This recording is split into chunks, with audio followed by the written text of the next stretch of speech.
Mioby ho an' Jehova ry tany rehetra, manompo an' Jehova amin'ny fifaliana, mankanesa eo anatrehany amin'ny fiobiana.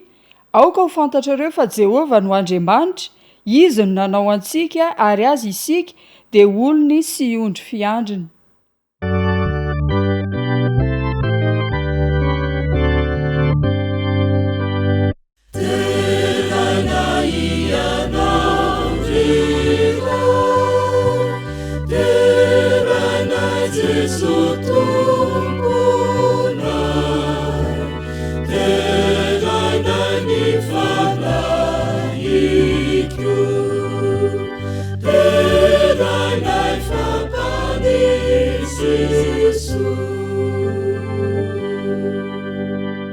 Vavaka isika, Andriamanitra rainay,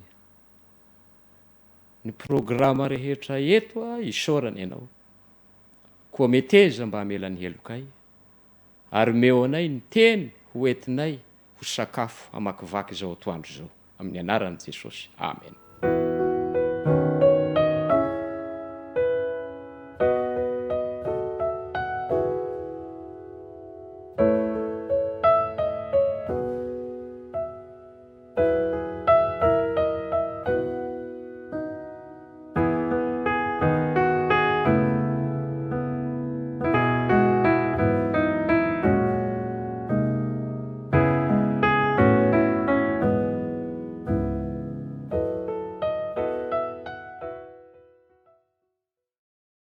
Miarabantsika rehetra nahatratra an'ity sabata ity, ny fitiavan'Andriamanitra sy ny famindram-pony ane ho amintsika tsirairay avy.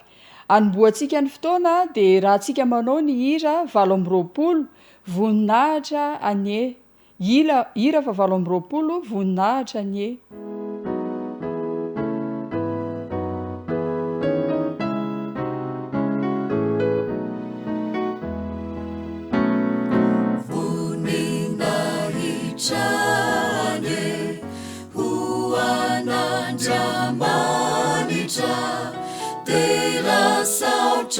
Lazasu okasanta chaluavu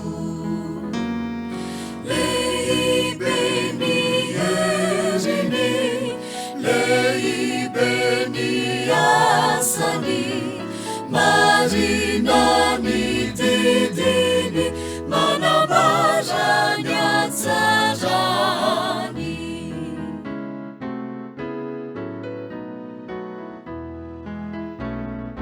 Saurehetra arizao makatuni tenini kamirindra sueri baiderani pari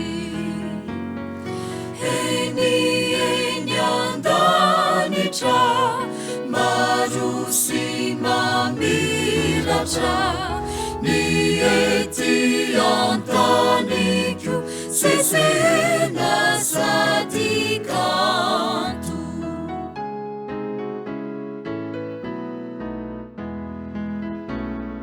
Ori ulumbeluna Hizai sanganasani Manumeza aziza Vuninali Siaza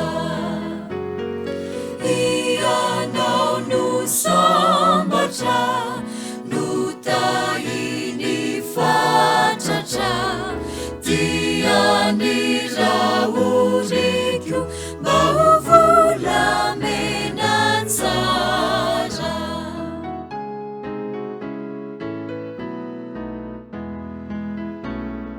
Tumpuan Jamanitra Haukani vuavutra iray feo mandrakiza hankalazanao hatrany eny fitiavanao sy ny famindraponao vonina itroanao tena lehibe Jehova.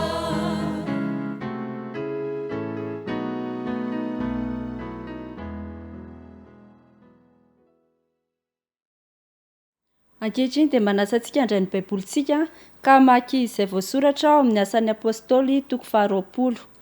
Asan'ny apôstôly toko 20 ka ny andininy fa 5:30 tapany 2. Asan'ny apôstôly toko 20 ka ny andininy fa 5:30 tapany 2. Rehefa hitantsika dia ho vakintsika amin'ny anaran'i Jesosy. Mahasambatra kokoa ny manome noho ny mandray. Ary nde mbola votohizantsika ao amin'ny Timoty 2, Timoty 2 toko 7. Timoty 2 toko 7 ka ny andininy 1. Rehefa hita dia ho vakintsika ny tena amin'ny anaran'i Jesosy. Fa aoka ho fantatrao izao fa ny amparany any dia hisy andro mahory. Ho tahinany ny teny. Amen.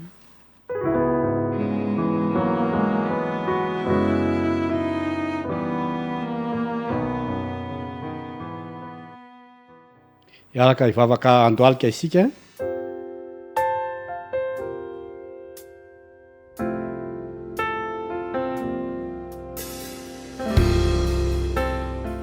Tomponay tsara indrindra ny an-danitro, midera sy mankalaza ny anaranao izahay, manome voninahitra anao izay aminao efa hatramin'ny taloha indrindra ka ho mandrakizay. Misaotra ny amin'ny tombontso manokana izay omenao indray amin'ity sabatanao ity, ka ahafahanay indray mandray ny teny avy aminao. Tompo malalo, aro-tsay ny fananao masina aminay tsiraray avy, ka mba ahafahanay mandray ny tari-dalana avy aminao. Ny hitondra ny teny tompo dia anao no ampiteny azy, ka mba izay teny hitondra soa sy amin'ny voninahitry ny anaranao dia izay no voalaza eto. Ary ho anay izay manatrika kosa dia mba ho tanolonaka andairan' izany teninao izany. Mamelany elokainy efa satria mpanoty izahay, na ny fiteninay, na ny fieritseritranay, eny hatramin'ilay zavatra izay nieritreretinay fa mety kanefa dia nanala-barakanao dia hifonanay aminao izany. Koa ity sabata ity dia mba ho sabata ho famelan-keloka ho anay tsiraray avy, ho sabata fitahiana ho anay tsiraray avy, ary ho sabata ihany koa hitondra famelombelomana ho anay. Eny tsy ho anay izay manatsika eto ihany, fa ho an'ireo mpiaino sy mijery any atokantrano manaraka izao fandarana izao dia antsosahanao izany fitahiana sy famelan-keloka avy aminao avokoa. Amin'ny anaranao Jesosy.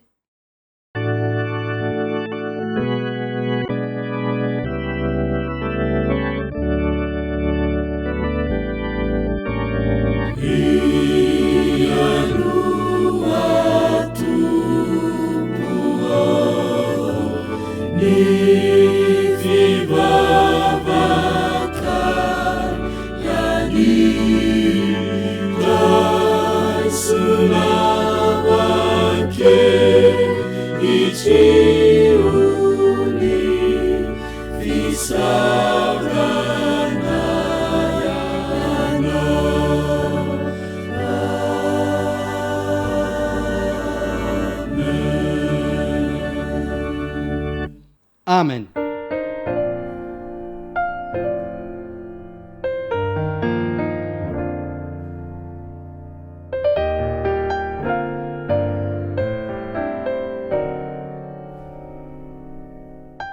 Zao tsika dia iroso eo amin'ny fanompoam-pivavahana ho amin'ny fanatitra sy ny ampafolony.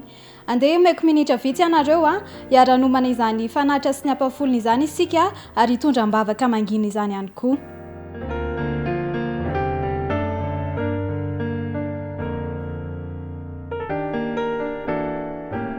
Eny ary rehefa samy navita ny vavaka isika dia andeha handreny tari-dalana. Nametraka an'Andriamanitra olo alaharana i Pavel sy Valentina. nanapa-kevitra ny ametraka an'Andriamanitra ho loha laharana ny pastora Pavel sy Valentina vadiny, na dia teo aza ny tolona mafina izay natrehan'izy ireo. Inona no azontsika ianarana momba izay tantaran'ny pastora Pavel sy Valentina izay mba ananantsika izany ihany koa? Nandeha tongotra kilometatra maro izy ireo mba hikarakarira olona any amin'ny fiangonana izay tao amin'ny trano anankiray.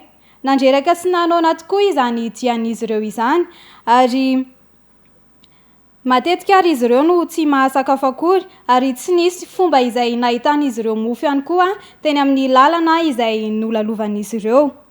Tamin'ny taona 1770 tamin'izay, ary nisy ady mitampy-adiana teo amin'ny firenena izay nisy ny fiangonan'izy ireo. Nandritra ny volana maro dia tsy nisy mpivarotra mofo ary tsy nisy ihany koa ny sakafo teo amin'izany toerana izany, ary sarotra ny nahitan'izy ireo sakafo. Indray andro anefa tao aorian'ny fotoam-pivavahana izay natrehan'izy ireo dia nisy tovovavy anankiray, Maia no anarany, nanantona ny Valentina vadin'ny pastora izy ary nanolotra azy mofo anankiray.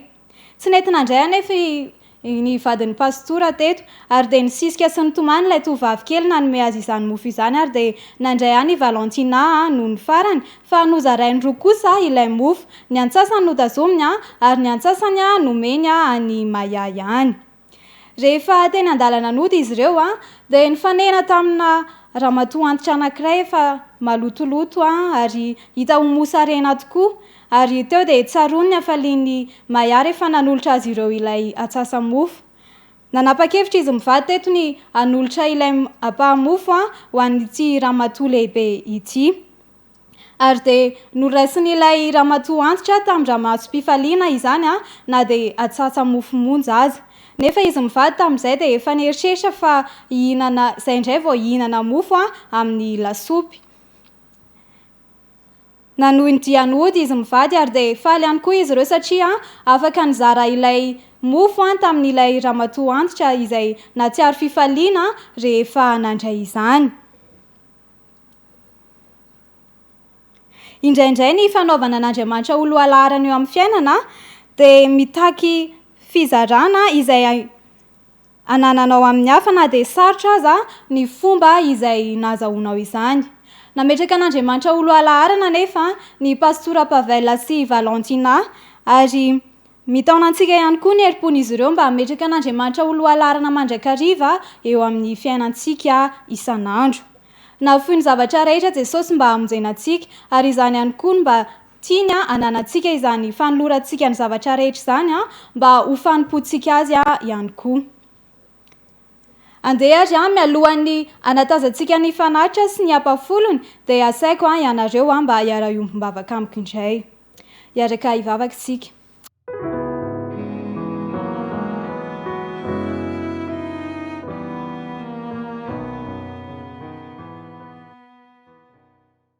Andriamanitra rainay tsara, misaotra anao izahay ny amin'ity sabata ity, misaotra ny amin'ny fitahiana sy ny sorehetra izay natolotra ao anay, ary mangataka izahay ny famindrampo, mangataka famelan-keloka avy aminao ihany koa, ary ampio izahay Tompo mba anana herim-po, hanao loha laharana anao mandrakariva eo amin'ny fiainanay, ary ny fanatitra sy ny ampafolony izay atolotra ihany koa dia tahio izany mba ho anitra kasitrahanao ary avita be amin'ny asanao. Tonoina siriny sy mivavaka izany amin'ny anaran'i Jesosy. Amen.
eny a rehefa voangontsika ny fanatitra sy ny ampafolony a dia andeha horedontsika ny laharakira 700.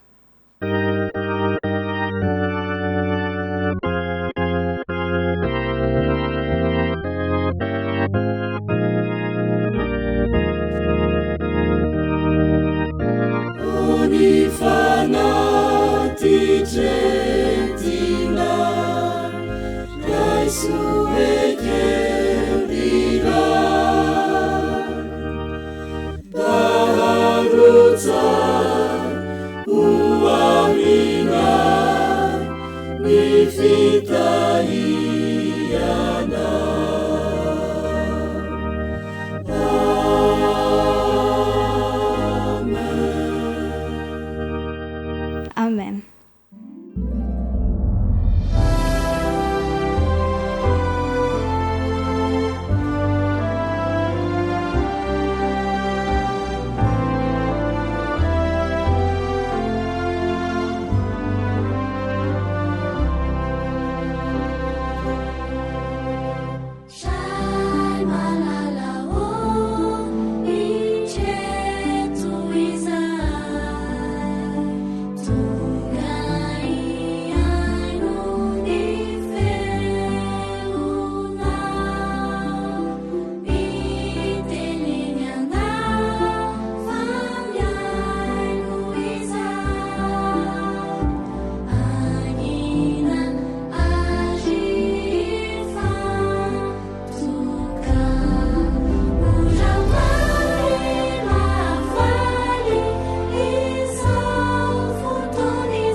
Faly miarabantsika indray raka izy tratra izao sabata izao indray.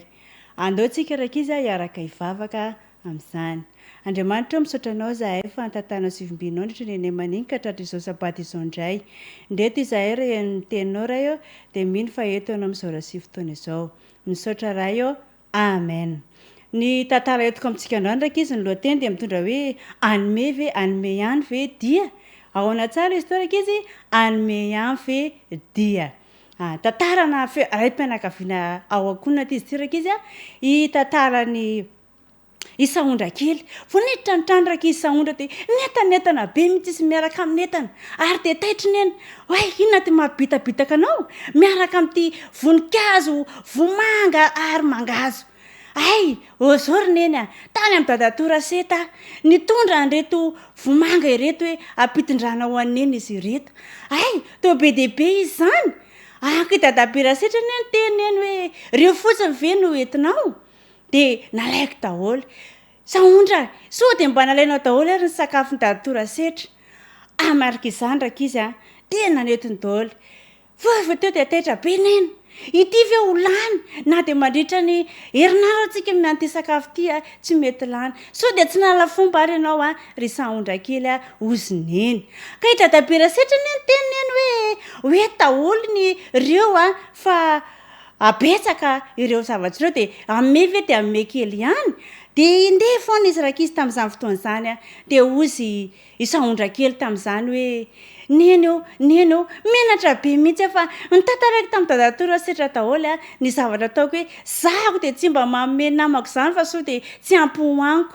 Dia nefa nampianarin'ny dadatora setra hoe rehefa mahazo maimaim-poana dia mizara maimaim-poana itsika raka izy.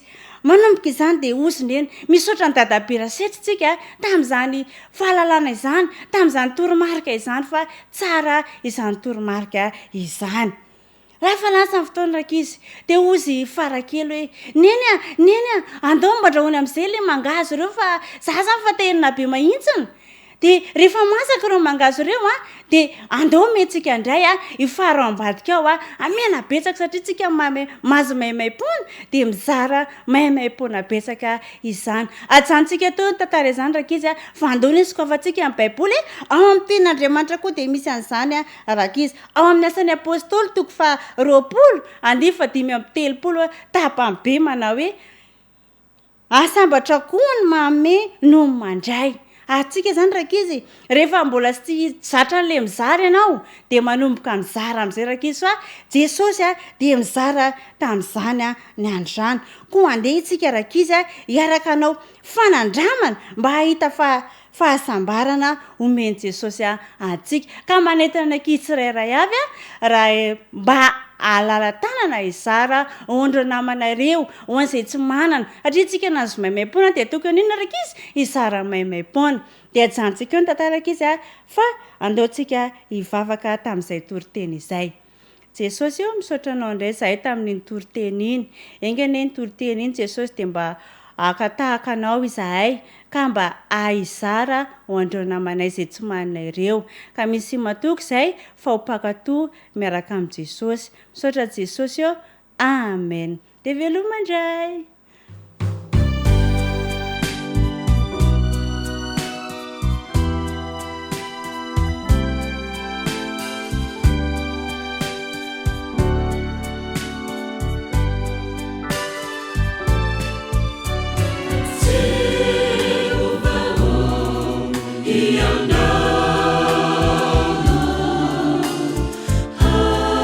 Harusi dan zakat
raisina ho tombotsoa ny miona amintsika amin'ity atoandro ity ary everina fa tsy tongatonga ho azy fa planina avy amin'Andriamanitra. Ny teny izay hoentsika anio a dia tsara ny mampahafantatra fa manoloana ny programa mpiainantsika ho avy rehetra dia mametram-panontaniana isika manao hoe amin'ny firy izao oro izao. Ny famataranandro hitanao amin'ny firy. Maraina ve? Atoandro ve? Sa madiva hiletika ny masoandro? Ary izay no ho fakafakaitsika mandritra ny fotoana vitsivitsy. Ka mialohan'izany a dia mangataka anao a hanondroka ny lohantsika hivavaka isika. Andriamanitra rainay, mampianara anay, raha handinika ny teninao, hahita ny fanatrehanao izahay. Amin'ny anaran'i Jesosy. Amen. Asaina isika handray ny baibolitsika. Dia izay voasoratra amin'ny Timoty faharoa. Timoty faharoa toko fahatelo. Timoty faharoa toko fahatelo. Izay andalan-teny efa mahazatra atsika. Fahazarantsika no mandreny ity teny ity. Timoty faharoa toko fahatelo ny andiny voalohany. Fa aoka ho fantatrao izao fa any aparany any dia hisy andro mahory. Point. Zay no resantsika. Mipetraka amin'ny fanontaniana. Amin'ny firy izao oro izao? Maraina ve? Atoandro ve? Sa hariva? Hamakafakana izany andalan-teny izany tsika. Ary voalaza fa any aparany any dia hisy andro mahory. Inona moa no amaritany hoe farany? Ny amaritana ny farany eto a dia ny filazana fa hisy andro mahory. Nahita teo amin'ny fahitalavitra. Misy toe-javatra mampitolagaga mihitsy ane. Misy toe-javatra mahatonga saina ane. Misy toe-javatra mampatahotra sy mampangitakitaka ane. Izay tsara andraisantsika lesona manoloana ny toe-javatra hita eto amin'izao tontolo izao. 1. Nahita doro tanety. Ala, krihitrala. Manodididina ny 180,000 hectares. Mialatsiny amin'ilay teny baiko fa mora fanonona mantsy ilay teny vazahany. Manodidina ny 180,000 hectares. May! Dia nametram-panontaniana ho avy aizy ho afo vokatry ny hafanana. Hafanana diso tafahoatra. Dia niteraka may ny ala. Tany États-Unis koa nahita teo amin'ny fahitalavitra. Vokatry ny haitany. Dia misy toe-javatra mitranga may ny ala.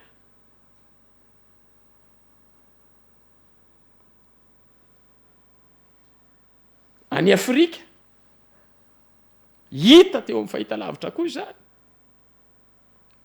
Vokatry ny kere dia misy fahafatesan'olona maro be dehibe. Vokatry ny haitany dia tsy mety mamokatra intsony ilay tany.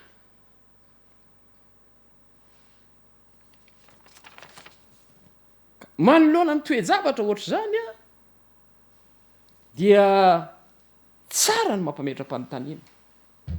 Hoe aiza ho aiza eo amin'ny tantara isika izao. Satria misy toe-javatra izay heverina fa mampitolagaga. Ary vao tsy ela izay. Vao tsy ela izay.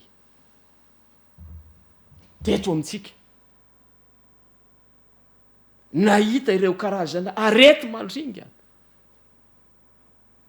Arety mandringa. Coronavirus, izay moa le anarana malaza. Coronavirus tsisy tsy maheno zany. Na ny olona hatrany ambanivohitra, hainy le anarana. zay nandripaka olona be debe manodidina ny 4 millions eo manerana n'izao tontolo zao nisan'ny olona maty ary mbola firifiry ny tsaboina amintsika miteny zao. Ny kere any atsimo any androy nahita ny masontsika eo amin'ny fahitalavitra firifiry ny olona maty mahita n'ireo karazany rahalahy zanabavy ireo zanatsika marefo de marefo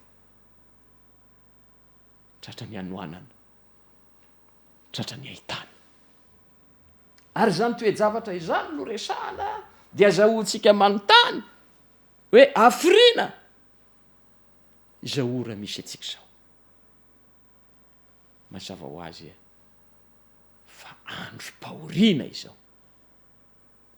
mandeha ianao eny an-dalabe mitahitaina ianao amin'ny atoandro amin'ny alina mitahitaina ianao raha manana alika le olona ao tanàna mivovony alika dia mitahitaina izy ary tsy tony intsony ny olona manoloanan'izao toe-javatra misy zao voalazany baiboly fa any amparany any dia isy andro mahory zany hoe efa voalazy zany ary hita soritra fa ao anatin'ny farany ntsika zao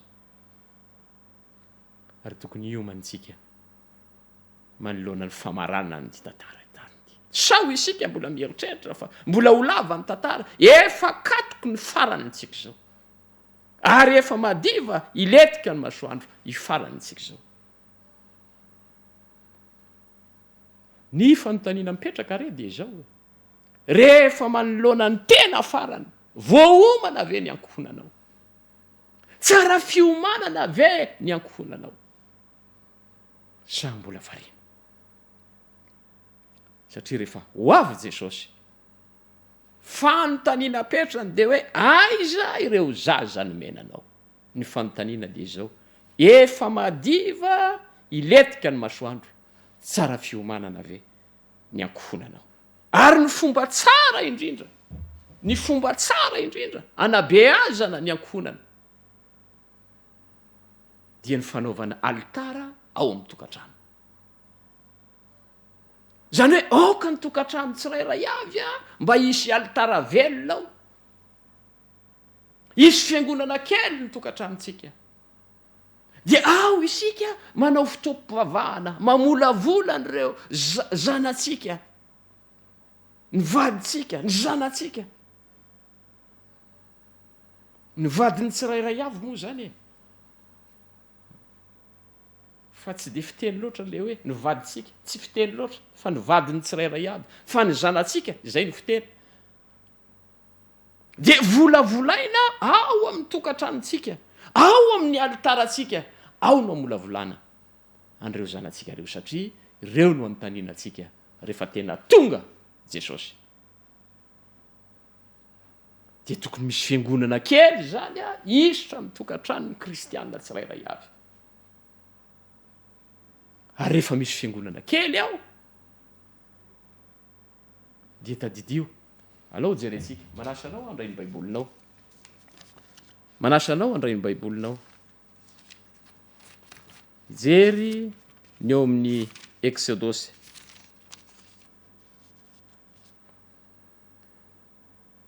toko 5:9 ary asaivo manao fitoerana masina ho ahy izy dia onona eo amin'ny ahy zany hoe asaina zany isika hanao alitara ho fitoerana masina ifampiresantsika amin'Andriamanitra ao amin'ny tokantranontsika dia volavolainao isika mianakavy miara-mihira miara-midera miara-manao fanatitra miara-mivavaka miara-mandohalika zany ny tokony fiainany tokantrano tsirairay avy amin'izao andro farany zao ary tsara no metrahantsika fanontaniana hoe velona ve ny alitara ao amin'ny tokantranoko misy alitara ve ao amin'ny tokantranoko ary izao no tsara ho fantatra rehefa misy fiangonana kely eo amin'ny tokantranontsika dia mitobo manodidinao ny anjely ny anjelin' Jehova mitoby izay rehetra matahotra azy, manodidina izay rehetra matahotra azy. Ary manana garde du corps be dehibe tsika rehefa misy an'izany altara izy. Ary rehefa mazoto miresaka amin'Andriamanitra tsika dia midina eo Andriamanitra, asay manao fitoerana ho azy dia onona eo aminy aho. Rehefa midina eo izy Andriamanitra ray dia midina eo koa Jesosy Kristy zoky, midina eo koa ny fanahy masina, ary reo anjely be dehibe mitoby manodidina atsika. Mahafinaritra anie ny fiafaran'le fiainantsika, mahafinaritra anie le fiafaran'le fiainantsika. Kanefa raha sanatria ka tsisy altara amin'ny tokantranontsika dia sarotra ny fanabeazana na ny tenatsika, ny zanatsika ary ny vadiko. Fa rehefa misy an'izany ao dia ny fianakaviana rehetra no miaraka mideran'Andriamanitra, dia monina, miara-monina eo amintsika Andriamanitra. Andriamanitra miara-mipetraka, miara-mitoetra, miara-monina amiko. Jesosy Kristy zoky, fanahy masina, ary reo anjely lanitra dia mivezivezy eo. Zany ny fiafaran'le fiainana kristiana. Misy torolalana zao no voalazan'ny anabavoety. Tiako be le fanambarany anabavoety ao amin'ny torolalana ho an'ny fiangonana, édition 2, takila 7:30, paragrafy voalohany, andalana 9, zao ny voalazana. Sambatra izay manana fitoerana masina na ambony toerana izany, na ambany toerana izany, na ao an-tanan-dehibe izany, na any anaty zohy eny amin'ny tendrombohitra be karaobato izany, na ao anatin'ny efitrano kely mangina izany, na any an-tany foana izany. Raha izany no tsara indrindra azo ny atolotra ny tompo, dia ho amasininy amin'ny fanatrehany izany toerana izany, ka anjary masina tokoa eo anatrehan'i Jehova tompony maro. Raha manana fitoerana masina isika ao anatin'ny trano kely, tsy voatery ho trano ngeza na trano kely misy atsika, dia tokony hisy toerana anankiray ho fitoerana masina. Na ao anaty zohy, raha sendra makany amin'ny zohy ny olona anankiray, dia afaka mivavaka kokoa izy. Na eny atapy-tendrombohitra, na eny amin'ny toerana, eo amin'ny toerana be karaobato, na aiza misy atsika, dia azotsika atao any manao toerana ionana amin'Andriamanitra. Ary zay toerana zay no antsoina hoe toerana masina. Dia nabavoety dia manao filazana hoe sambatra izay manana an'izany fitoerana masina izany, ka hanjary ho masina tokoa eo anatrehan'i Jehova tompony maro izy. Mahafinaritra anie zany, lasa masina isika mianakavy rehefa manana altara ao amin'ny tokantrano. Ary zany no tombontsoa be azon'ny mpianakavy manoloana ny fisiny altara ao amin'ny tokantrano. Ry mpiay no malala, amin'ity anio ity, ry mpiay no malala, amin'ity anio ity, dia mandefa hafatra aminao aho. Efa madiva iletika ny masoandro. Amin'ny firy zao ora izao, madiva iletika ny masoandro. Kely sisa dia iletika ny masoandro. Ho vita ny tantarany tany. Tsara fiomanana ve ny ankohonanao. Tsara fiomanana ve ny ankohonanao. Le oikosy misy atsika, le fonena, zany resaka oikosy zany, efa ela ne ny resana an'izany, ela ne zany altara zany, nanomboka tamin'ny 89 tamin'ny taona 720 efa nyresahana ela zany oikosy ary amintsika miteny zao dia lasa programa avy any amin'ny conférence générale ny altara ao mitokantrano ny vavaka ataony ankohonany ny tena manokana programa efa tamin'ny 89 tsika ny fandresaka an'izany ary programa avy any amin'ny conférence générale am'izao hita zany fa fanahy iray no miasa amintsika rehetra ho avy ny tompontsika amin'ny firy zao ory zao madiva iletika ny masoandro ho avy ny tompontsika voaomana ve ny ankonanao tsara fiomanana ve velona ve ny altara ao amin'ny tokantranonao sambatra ny olona manana l'altara ao amin'ny tokantranony ao amin'ny oekosiny ho ao Andriamanitra ray Jesosy Kristy zoky fanahy masina ary reo anjely hitoby manodidinao faniriko mba hanana altara ny tokantrano tsirairay avy ary hamolavola atsika ao Andriamanitra telo zay ray miampy ny anjely hiambina atsika ary raha ho avy Jesosy dia afaka miteny ny fianakaviana hoe ndreto izahay sy ny ankohonana ny menao anahy tanteraka amintsika n'izany raha ho avy Jesosy dia afaka hiteny isika manao hoe ndreto izahay sy ny ankohonana ny menao anahy mba ho voavonjy ane isika rehetra efa hifarana ny fotoana miomana velomin'ny altaranao mba ho voavonjy isika rehetra amen.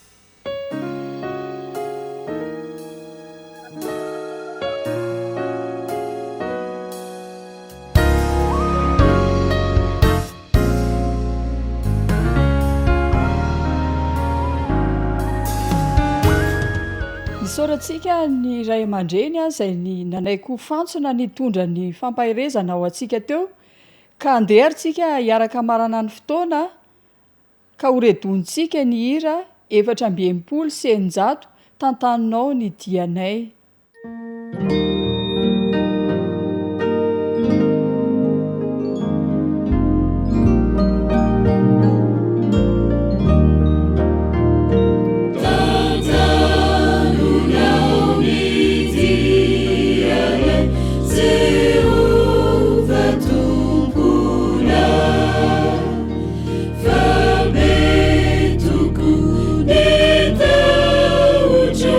Forget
mivavaka isika Andriamanitra rainay misaotra anao izahay era-po eran-tsaina ny amin'ny teninao efa hadiva iletika ny masoandro hifarana ny tantarany tany enganie mba ho velona ny alitara ao amin'ny tokantranonay ka izao doejavatra mitranga fahoriana maro samihafa izao dia mba hanomana anay ka hirodorodo ny fianakaviana hamelona ny alitara ao amin'ny tokantranony ary amolavolanay ao Andriamanitra ray Jesosy Kristy zoky fanahy masina